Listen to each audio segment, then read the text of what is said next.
రాష్ట్రానికి ఈశాన్యంలో ఉన్న ఇచ్చాపురం మనందరికీ తెలిసిందే. ఎక్కడి నుంచే మొత్తం ఏ రాజకీయ నాయకుడైనా సరే తమ యాత్రల్ని రాజకీయ యాత్రలు ప్రారంభించినా లేదంటే ఏదైనా శుభకార్యాలు ప్రారంభించినా సరే ఫస్ట్ కూడా ఇచ్చాపురం నుంచే ప్రారంభిస్తారు. ఇక్కడ దివంగత నేత ఎన్టీఆర్ కానీ, రాజశేఖర రెడ్డి కానీ, చంద్రబాబు నాయుడు కానీ, లేకపోతే పవన్ కళ్యాణ్ కానీ, చిరంజీవి కానీ ప్రతి ఒక్కరు కూడా ఇచ్చాపురం నుంచి కూడా తమ రాజకీయ యాత్రలు ప్రారంభించడం అనేది కూడా ఆనవాయితీ. ఇచ్చాపురానికి ఈ పేరు రావడానికి కారణం ముందుగా స్వేచ్ఛాయుత అమ్మవారి ఆలయం వెలయడం వల్ల స్వేచ్ఛాయుత అమ్మవారు తర్వాత ఇలా రాను కాలానుగుణంగా కూడా ఇక్కడ దీనికి ఇచ్చాపురం అనే పేరు వచ్చింది. అయితే ఇచ్చాపురంలో స్వేచ్ఛాయుత అమ్మవారు ఏర్పడడానికి కారణం ఏంటి, ఆమె ఆలయ విశిష్టత గురించి మనతో పాటు వివరించడానికి ఆలయ అర్చకులు మనతో పాటు ఉన్నారు. మూర్తి గారు, స్వామి నమస్తే. ఈ స్వామి స్వేచ్ఛాయుత అమ్మవారి తాలూకా విశిష్టత ఏంటి? ఓం శ్రీ స్వేచ్ఛావతే నమః. స్వేచ్ఛావతం అనేటువంటిది చల్లని తల్లి, ఇచ్చాపురం అనేటువంటిది అసలు పేరు స్వేచ్ఛాపురం. ఈ స్వేచ్ఛాపురం ఇంతకుముందు అంటే సుమారుగా కూడా 2 దశాబ్దాలకు ముందు అంటే 200 సంవత్సరాల క్రితం ఇక్కడ గుడ్డి పొలాలు ఉండవు, అంటే తోటకూర పండించే ప్రాంతం. అలాంటి ఈ ప్రాంతంలోని ఒకసారి గిలాయి చెన్నయ్య రెడ్డి ఒక అతను ఏం చేశారంటే ఇక్కడ పొలం దున్నారు. ఆయన తాలూకు పొలం అది. ఆ దున్నుతుంటే ఆ నాగల తాలూకా చివరి వచ్చేసి ఒక రాయికి తగిలింది. రాయి నుంచి కూడా రక్తం వస్తే ఆయన భయపడిపోయి ఇక్కడ అన్ని కూడా ఆవులు ఇది ఎద్దులన్నింటి వదిలిపెట్టి వెళ్ళిపోయిన తర్వాత తిరిగి రాత్రి కూడా ఆయన కళ్ళలో కనబడి నేను స్వేచ్ఛాదేవికి అవతరించాను, ఇక్కడ దేవాలయం కట్టానని చెప్పారట. అయితే ఆయన తనక స్వస్థతో ఆయన దగ్గర ఉన్న ధనంతో ఏం చేశారు, 4 కర్రలు వేసి ఒక చిన్న పందిరి ఏర్పాటు చేస్తారు. తర్వాత మెల్లిమెల్లిగా ఊళ్ళో కొంతమంది కలిసి ఒక చిన్న గుడిసెలాగా ఏర్పాటు చేసిన తర్వాత 2020కి ముందు అంటే 2015కి ముందు దీనికి చిన్న మందిరంగా నిర్మాణం అయింది, కమిటీ ఏర్పడి. ఆ తర్వాత ఎంతోమంది ధర్మకర్తలు మారారు. 2019 సంవత్సరంలోని ఇక్కడ దేవాలయం అనేటువంటిది సుమారు ఊరి మొత్తంలో అందరూ కూడా 108 సభ్యులుగా ఏర్పడి ఈ దేవాలయం ఏం చేశారంటే పునఃప్రతిష్ఠ చేశారు. పునర్నిర్మాణం కూడా జరిగింది. ఆ నిర్మాణంతో అక్కడి నుంచి కూడా ఈ దేవాలయం అనేటువంటి దినదినాభివృద్ధి జరిగింది. ఎందుకంటే ప్రధానంగా స్వేచ్ఛావతం వారు ఇక్కడ చుట్టుపక్కల 7 అక్షరులు ఉన్నారు. ఆ 7 అక్షరులు అందరిలో కూడా 6 ఉగ్రస్వరూపిణులే. అందులో ఒక్కరు మాత్రమే ఈ స్వేచ్ఛావతి చల్లని తల్లి శాంతమూర్తిగా అవతరించారన్నమాట. అయితే స్వేచ్ఛావతం వారి కోల్లో ఇక్కడ జరిగేటువంటి ఉత్సవాలు ఏంటంటే దసరా నవరాత్రుల్లో కూడా చాలా బ్రహ్మాండంగా వేదిపానంగా జరుగుతాయి. సంక్రమణ పుణ్యాలు కూడా కార్యక్రమాలు కూడా చాలా చక్కగా జరుగుతాయి. అంతేకాకుండా ఇక్కడ సంబరాలు ప్రతి 11 సంవత్సరాలకు ఒకసారి సంబరాలు జరుగుతాయండి. ఆ సంబరాల్లో మొన్న ఈ మధ్యనే సంబరాలు కూడా జరిగినాయి. చాలా దేదీప్యమానంగా ప్రతి గ్రామంలో కూడా ప్రతి వీధిలో కూడా రథాలు ఏర్పాటు చేసుకొని ప్రతి ఒక్క గ్రామం నుంచి కూడా ఇంటి నుంచి కూడా ధనసేకరణ చేసుకొని కమిటీ అందరూ కూడా చాలా చక్కగా అంబరానంటే విధంగా ఉత్సవాలు జరుస్తుంటారు. ప్రధానంగా దసరా నవరాత్రులు కావచ్చు, సంక్రమణ పూజలు కావచ్చు, అంతేకాకుండా మనకి ఈ దసరా ఈ సంబరాలు కూడా 11 సంవత్సరాలు ఒకసారి జరిగే సంబరాలు కూడా ఇక్కడ ఏర్పాటు చేస్తారు. అంతేకాకుండా దేవీ నవరాత్రుల్లో మూలా నక్షత్రం నాడు అమ్మవారికి విశేషంగా అనేటువంటిది సామూహిక అక్షరాభ్యాసం జరుగుతుంది. ఇంతకుముందు గాజుల అలంకరణతో పెద్ద కార్యక్రమం జరిగింది, పసుపు కొమ్ములతో కూడా చక్కగా కార్యక్రమం జరిగింది. ఇంతేకాకుండా ఇక్కడ ఎవరు వచ్చినా కూడా కొంగు బంగారంగా స్వేచ్ఛావతం ఉంటుంది. ఎవరు ఏ రకమైనటువంటి కోరుకున్నా కూడా ఆ కోరిక నెరవేరుతుందని ఆ భావనతో ఇచ్చాపురం నుంచి కూడా ప్రతి ఒక్క రాజకీయ సభలు కావచ్చు, ప్రతి ఒక్క రాజకీయ యాత్రలు కావచ్చు, అదేవిధంగా ఎవరు ముగింపు యాత్రలు కావచ్చు అన్నీ ఇక్కడే చేసుకొని అమ్మవారిని కొలుచుకొని చాలామంది కూడా కార్యక్రమం దిగ్విజయం చేసుకున్నారు.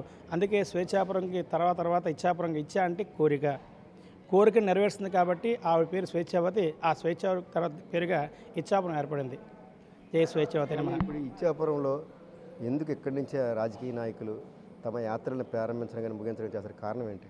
దానికి కారణం ఏంటంటే చెప్పారు కదండి, ఇచ్చావతి స్వేచ్ఛావతి కోరిన కోరికలు తీరుస్తుంది. అంతేకాకుండా ఆంధ్రప్రదేశ్ చెట్టు చివర ఈశాన్య మూలంగా ఉన్నటువంటి ప్రాంతం స్వేచ్ఛావతి.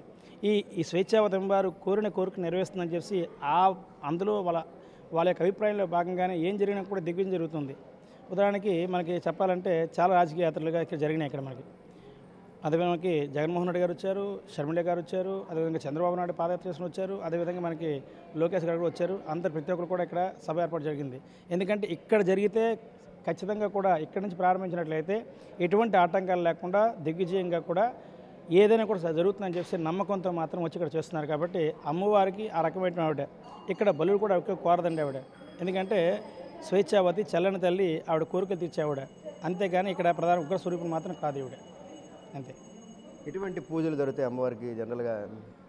మనకి సాము కుంకుమలు జరిగిందండి, లక్ష కుంకుమ పూజ అయింది, సాముకి పశువు కుంకుమ పూజ జరిగింది. ఇక్కడ అమ్మవారికి ప్రధానంగా నవరాత్రుల్లో ప్రతిరోజు ఉదయం తెల్లవారు 4 గంటలకి పంచామృత అభిషేకం జరుగుతుంది. నవరాత్రుల్లో ప్రతిరోజు కూడా అభిషేకం జరుగుతుంది. అంతేకాకుండా సాము కుంకుమ పూజలు జరుగుతాయి. అదే ఇక్కడ అమ్మవారికి వివిధ రకాల అలంకారాలతో నవరాత్రి 9 రోజులు కూడా ఒక్కొక్క దాత ఏర్పాటు చేసుకొని కమిటీ వాళ్ళు దిగ్విజయంగా రోజు అన్నదానం చేసుకుంటూ సంక్రమణ కాలంలో కూడా అన్నదానం జరుగుతుందండి. అమ్మవారికి గాజుసే అలంకరణ కూడా జరిగింది, పశువుల అలంకరణ జరిగింది. ఇక్కడ సంక్రమణ పుణ్యకాలంలో సుమారుగా 2000 మంది పైగా భోజనాలు ఇక్కడ చేస్తారు. స్వేచ్ఛాయుత అమ్మవారికి ప్రధానమైన రోజు ఏ రోజు అండి? ఏ రోజు అంటే ఆవిడకి సంక్రమణం ఆవిడకి ఇష్టమైన రోజు. ఆవిడ ప్రధానంగా మంగళవారం నాడు ఇష్టం. ఆవిడకి మంగళవారం నాడు, శుక్రవారం నాడు కూడా అభిషేకం జరుగుతుందండి. కానీ మంగళవారం చుట్టుపక్కల గ్రామాలందరూ కూడా ఏం చేస్తారంటే చైత్ర శుద్ధ మనకి 2వ వారం ఇక్కడ పెద్ద ఎత్తున ప్రతి ఒక్కరు ఏం చేస్తారంటే వాళ్ళ ఇంట్లో జరిగేటువంటి ప్రతి పిండి వంటలు వచ్చి అమ్మవారికి పెడతారు. చైత్ర మంగళవారం అంటారు. చైత్ర మంగళవారం 2వ వారం ఏం చేస్తారంటే అమ్మవారికి ఎవరు ఏ ఇంట్లో కూడా అంటే మాంసం తిన్నవాళ్ళు వాళ్ళ ఇంట్లో పెద్దబరి దగ్గర నుంచి పెద్ద పెద్ద చేప వరకు కూడా, అదేవిధంగా శాకాహారం తిన్నవాళ్ళు వాళ్ళ ఇంట్లో తిన్న ప్రతి ఒక్క పిండి పదార్థం తెచ్చి అమ్మవారికి పెడతారు. చైత్ర శుద్ధ 2వ మంగళవారం నాడు. ఆ చైత్రమాసం చాలా గొప్పగా జరుగుతుంది. ఒక యాత్రలాగా ప్రతి మంగళవారం. అలాగే చైత్రమాసంలో ప్రతి వారం కూడా కొంతమందికి ఇక్కడ ఒరియా సాంప్రదాయం ఉంది, తెలుగు సాంప్రదాయం కూడా ఉంది. అమ్మవారు అనేటువంటిది ఒరియా సాంప్రదాయం పరంగా సంక్రమణం పూజలు, అదేవిధంగా తెలుగు పద్ధతి ప్రకారం కూడా ప్రతిరోజు శుక్రవారం అభిషేకం, ప్రతి శుక్రవారం అభిషేకం, ప్రతిరోజు ఉదయం సాయంకాలం కూడా తెలుగు పండితులచే అర్చనలు అంటే వైకానస ఆగమం ప్రకారం ఇక్కడ అర్చన జరుగుతుంది. శుక్రవారం అభిషేకం జరుగుతుంది. రోజు 2 పూటలు కూడా 3 పూటలు కూడా వైకానస ఆగమం ప్రకారం అర్చన జరుగుతుంది అమ్మవారికి. అంతేకాకుండా ఒరియా సాంప్రదాయం ప్రకారం సంక్రమణ పూజలు, అదేవిధంగా దసరా నవరాత్రుల పూజలు జరుగుతాయి. అంతేకాకుండా ఈ అమ్మవారికి మంగళవారం ప్రసిద్ధి. అంటే మన ఒరియా సాంప్రదాయం ప్రకారం మంగళవారం ప్రసిద్ధి కాబట్టి మంగళవారం నాడు ప్రతి ఒక్కరు కూడా చుట్టుపక్కల గ్రామాలందరూ కూడా ఇక్కడ వస్తుంటారు. అంతేకాకుండా దసరా నవరాత్రుల్లో చాలా విశేషమైనటువంటి అర్చనలు జరుగుతాయి. ప్రతిరోజు కూడా విశేష అలంకరణ, విశేషమైనటువంటి హారతులు, విశేషమైనటువంటి నైవేద్యాలు. దసరా నవరాత్రుల్లో 7వ రోజు అంటే సుమారుగా 9వ రోజు జరుగుతుంది. దసరా నాడు 9వ రోజు జరుగుతుంది మనకి. ఆ దసరా నాడు ప్రతి చుట్టుపక్కల అందరూ కూడా వచ్చి రకరకాలైనటువంటి పిండి వంటలతో స్వామివారికి సామూహిక మహానైవేద్యం అనేటువంటి ఏర్పాటు చేస్తారు ఇక్కడ దసరా నాడు. అదండి. మొత్తంగా చూస్తే స్వేచ్ఛాయుత అమ్మవారికి అతి ముఖ్యమైనది మంగళవారం నాడు ఆమెకి ప్రీతిపాత్రమైన రోజు. చైత్ర శుద్ధ 2వ మంగళవారం నాడు కాదు, ప్రతి మంగళవారం కూడా ఇక్కడ ప్రత్యేకంగా పూజలు జరుగుతాయి, అలంకరణ జరుగుతుంది. ఆమెకి కూడా నిత్యం పూజలు, తెల్లవారి సాయంత్రం కూడా నిత్యం పూజలు జరుగుతూ ఉంటాయి. ఇక్కడ ఇచ్చాపురానికి, ఒరిస్సా రాష్ట్రానికి అతి చేరువలో 1 కిలోమీటర్కి ముందునే ఇక్కడ స్వేచ్ఛాయుత అమ్మవారి దేవాలయం ఉంటుంది. ప్రతి నిత్యం కూడా ఇక్కడ ఇక్కడ తెలుగు సాంప్రదాయం, మరోవైపు ఒరిస్సా సాంప్రదాయాల్లో కూడా నిత్యం పూజలు జరుగుతూనే ఉంటాయని కూడా అర్చకులు చెప్తున్నారు. మొత్తమే చూస్తే 200 ఏళ్ల చరిత్ర కలిగిన స్వేచ్ఛాయుత అమ్మవారు, చల్లని అంటే ఏ కోరికలు తీర్చుకున్నా సరే, అడిగినా సరే తీర్చే అమ్మవారు, ఎటువంటి జంతు బలులు కూడా కోరని స్వచ్ఛమైన అమ్మవారిని కూడా అర్చకులు చెప్తున్నారు. ఇక్కడ ఎవరైనా కోరికలు కోరుకుంటే ఖచ్చితంగా నెరవేరుతాయని కూడా ఒక భక్తులకు నమ్మకం. అందుకే రాజకీయ నాయకుల నుంచి సాధారణ భక్తుల వరకు కూడా ఇక్కడ వచ్చి తమ కోరికలను అంటే దేవుడి ముందు పెట్టి కూడా పూజలు చేసుకోవడం వల్ల ఎటువంటి కోరికలు నెరవేరుతుందనేది కూడా భక్తుల విశ్వాసం. Video journalist Nagarajarao, big TV news, Ichchapuram, Srikakulam జిల్లా. For more videos like this, subscribe Big TV channel.